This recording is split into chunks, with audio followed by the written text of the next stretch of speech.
म्हणून निवडलेला होता. त्याचा शोध घेत असताना मला असं दिसलं की जे महावीरांचं जैन धर्म आहे किंवा गौतम बौद्ध धर्म आहे आणि त्याच काळामध्ये अजिबात संप्रदाय नावाचा मखली गोशालाचा संप्रदाय होता आणि मखली गोशाला बंजारा होता.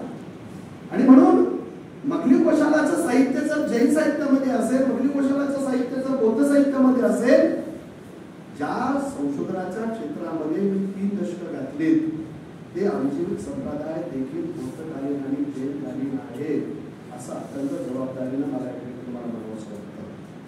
आणि म्हणून या ठिकाणी गौतम बुद्धाला केवळ अहिंसेचं प्रतीक आहे एवढं खुल्या पद्धतीने जर आपण गौतम बुद्धाकडे जर पाहत असू, म्हणजे अहिंसा हे काही खुजा विचार नाहीये, परंतु गौतम बुद्धाचा विचार हा केवळ अहिंसेपुरता मर्यादित नाहीये, तर तो सर्व व्यापक आहे, सर्व ज्ञानी आहे, सर्व क्षेत्राचा स्पर्श करणारा आहे, सर्व धर्मांच्या विचार आचार आणि सदाचाराला तो प्रामुख्याने संमतेच्या धारेमध्ये बांधणारा तो विचार आहे.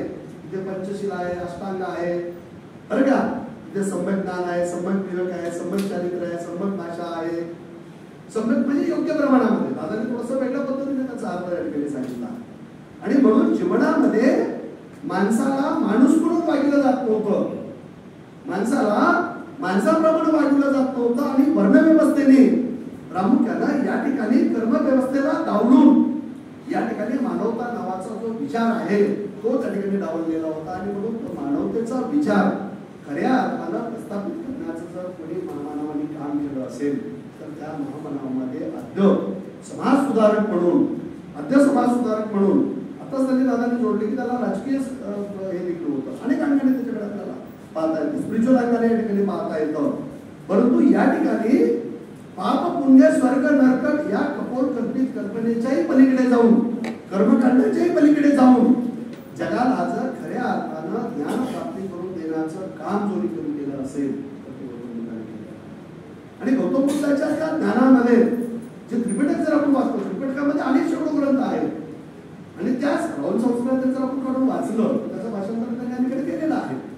आणि म्हणून त्रिपिटकाचे शेकडो ग्रंथ आणि त्याच्यातलं सगळं तो ज्ञान आहे. आणि त्याच्यावर सम्राट अशोकाने उभे केलेले जे शिलालेख आहेत आणि त्या शिलालेखातून आम्हाला जे काही गौतम बुद्ध कळाला, आम्हाला जो काही गौतम बुद्ध उजेडाला आला, जो गौतम बुद्ध कळाला तो अथांग आणि अनादी आहे आणि तो महासागराचं जे स्वरूप आहे. आणि म्हणून या ठिकाणी गौतम बुद्धाचं ज्ञान हे एवढंच तो प्रासंगिक पूर्वी होतं, ते आजही आहे, भविष्यातील राहील. कारण ते मूल्यवान विचार आहेत. म्हणजे सम्यक ज्ञान असणं हा मूल्यवान विचार आहे, स्वातंत्र्य हा मूल्यवान विचार आहे, समता हा विचार मूल्यवत आहे, बंधुता हा विचार या ठिकाणी मूल्यवत आहे.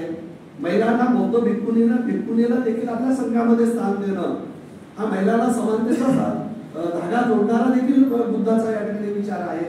अनेक जाती धर्म पंथाचे लोक देखील त्यासोबत आलेले होते, हा देखील समानतेचा धागा या ठिकाणी आपल्याला या ठिकाणी म्हणता येतं. आणि म्हणून या ठिकाणी राजत्याग करून राजपूत असलेल्या या राजकुमारांनी त्याला जगामध्ये जे काही आहे, जगात दुःख आहे, दुःखाचं कारण आहे, त्याचं निवारण आहे, त्याचं कारण प्रश्न आहे, संपत्ती आहे, हे कळालं. आणि मग त्याचा त्यांनी त्याग केला. आणि मग भोगवादाऐवजी त्यागवादावर असलेला विचार, बरं का, केंद्रीकरणाऐवजी विकेंद्रीकरणावर आधारलेला विचार, बरं का, विषमतेऐवजी समतेवर आधारलेला असलेला विचार हा गौतम बुद्धांनी आम्हाला आज नाही तर फार पूर्वी दिला.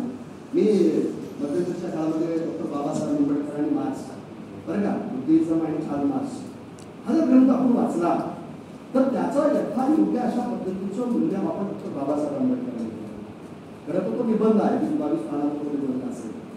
आणि तो निबंध जर आपण वाचला, तो एस्से जर आपण या ठिकाणी वाचला तर या ठिकाणी कार्ल मार्क्स यांनी सांगितलेला विचार जो आहे किंवा त्यांनी लिहिलेले जे काही दास त्यावेळेला आहे किंवा त्यांनी सांगितलेला जो मार्क्सवाद आहे, साम्यवाद जो आहे, त्याच्याही पलीकडे जाऊन त्याची फोड करण्याचं काम डॉक्टर बाबासाहेब आंबेडकरांनी केलेलं आहे. आणि म्हणून या ठिकाणी आपण एक लक्षात घेतलं पाहिजे की मार्क्स हा पूर्णता स्वीकारला नाही बाबासाहेबांनी आणि पूर्णताही टाकला नाही. आणि त्याच्यातली जी सम्यकता आहे ती सम्यकता प्रामुख्यानं साधण्याचं काम डॉक्टर बाबासाहेब आंबेडकरांनी केलं. म्हणजे जगातला सगळ्यात मोठा ज्ञानी पुरुष म्हणून ज्याला सिम्बॉल ऑफ नॉलेज आपण म्हणत असतो, त्या सिम्बॉल ऑफ नॉलेजने डॉक्टर बाबासाहेब आंबेडकरांनी ज्या 3 महामानवाला 3 व्यक्तीला गुरुस्थानी मांडलं, त्यामध्ये गौतम बुद्ध असेल, कबीर असेल, फुले असतील, की ज्यांच्या हयातीत ते नव्हतं तरी त्यांनी गुरु मानले. म्हणजे या ठिकाणी तुम्हाला माहिती असेल की फुले गेले आणि बाबासाहेब आले, म्हणजे तिन्ही गुरुचं या ठिकाणी त्यांचं कुठे कधीच भेट झालेली नाही. परंतु आचार विचार आणि सदाचाराचं जे स्वरूप आहे, जे ज्ञान आहे, ते बाबासाहेब आंबेडकरांनी वाचलं आणि त्यांनी प्रामुख्याने खऱ्या अर्थानं बुद्ध जगासमोर आणण्याचं काम केलेलं आहे.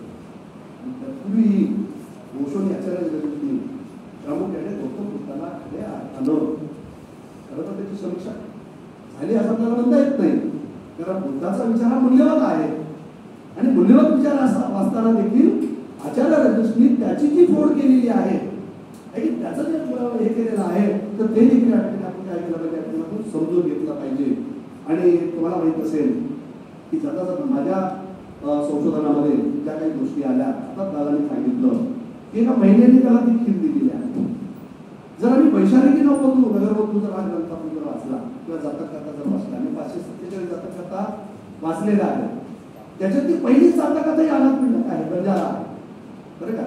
म्हणजे बौद्ध तत्वज्ञानामध्ये, बरं का, काही चुकीचं असेल तर मला तुम्ही दुरुस्त करा, बौद्ध तत्वज्ञानामध्ये जातक कथा 547 जातक कथांमध्ये पहिली जातक कथा ही बंजारा असेल, अनाथपिंडक असेल, जेतवन असेल. म्हणजे गौतम बुद्धाला, बरं का, श्रावस्ती सारखं नगर बांधून देण्याचं काम जर कोणत्या व्यापाऱ्यांनी केलं असेल, बरं का, तर ते अनाथपिंडकांनी केलेलं आहे. आणि म्हणून या ठिकाणी गौतम बुद्ध हे सगळ्या जाती